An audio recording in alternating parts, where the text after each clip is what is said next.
Olá pessoal, hoje eu tô aqui pra contar pra vocês por que vocês deveriam ler Os Miseráveis do Victor Hugo. Esse é um clássico da literatura mundial e isso já é um grande motivo para que a sua leitura seja feita, mas ainda assim eu resolvi separar alguns pontos bem bacanas da obra para encorajar vocês a encararem esse calhamaço. O primeiro motivo que eu separei é o contexto histórico e social da obra. Esse aspecto consiste na base dos Miseráveis e o livro vai se passar no período pós-napoleônico, entre a saída de Napoleão do poder e o processo de desenvolvimento das revoluções de 1830 a 1848. Para abordar essa fase, o autor vai retomar diversos fatos, como a Revolução Francesa, e vai então descrever e reforçar a todo momento o contexto histórico e social da época, já que esses dois campos estão conectados, de modo que o leitor consegue visualizar a vida daquela sociedade e também imaginar situações que aquele povo precisava enfrentar por conta das questões políticas e sociais daquele período. Logo, se você gosta de história, esse é um ponto bem forte da obra. O segundo aspecto que eu separei está mais referente ao enredo, que são então os personagens cativantes e bem desenvolvidos.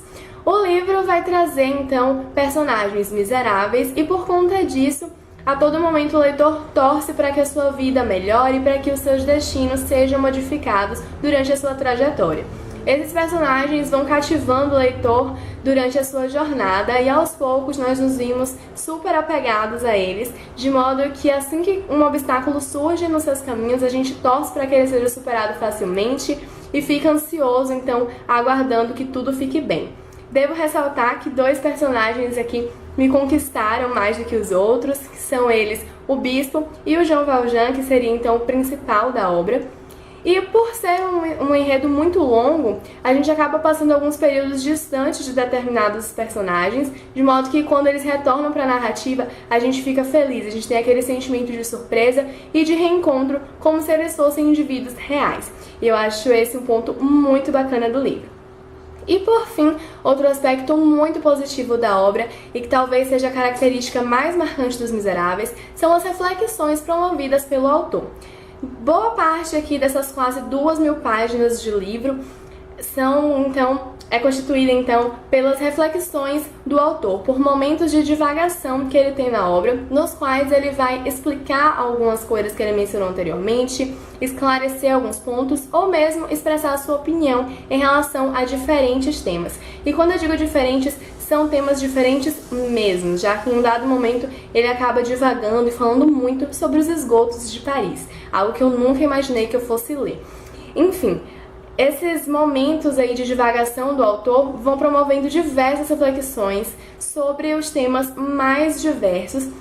E um exemplo dessas reflexões, então, é promovida acerca do conceito e da importância social da gíria. Esse momento vai acontecer mais no final do livro e é um exemplo de tema que a gente conhece, que a gente vivencia, mas que muitas vezes a gente não para pensar. Então aqui o Victor Hugo vai fazer com que o leitor pare e se questione acerca de diferentes temáticas, questione a sua concepção em relação a algumas coisas. Como eu já comentei diversas vezes aqui no canal, isso é algo que eu adoro, eu imagino que muitos outros leitores gostem também.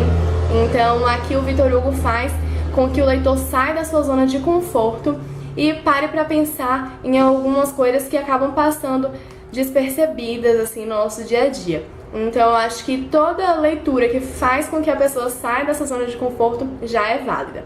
E outro aspecto que eu gostaria de comentar aqui, que pode te fazer ou não querer ler essa obra, é a quantidade de referências que o Victor Hugo utiliza.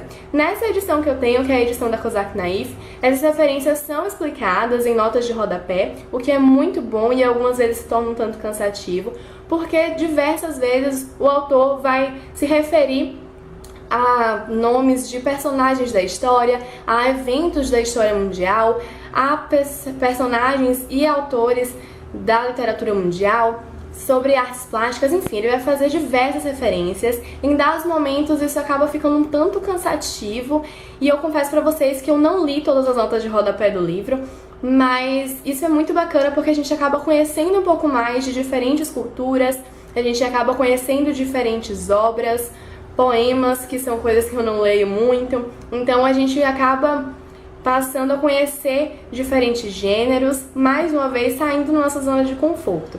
Várias dessas referências eu consegui pegar, principalmente as referências em relação à história da França, a esse período. Então é um aspecto muito bacana também do livro, que eu gostaria então de compartilhar com vocês. Bom, esses são alguns dos motivos pelos quais vocês devem ler Os Miseráveis. Eu acho que essa é uma obra que merece ser lida em algum momento da vida.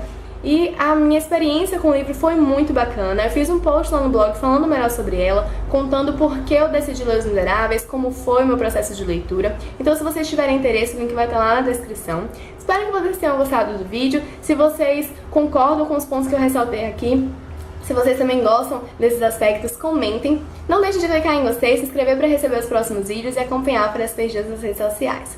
Um beijo e até a próxima!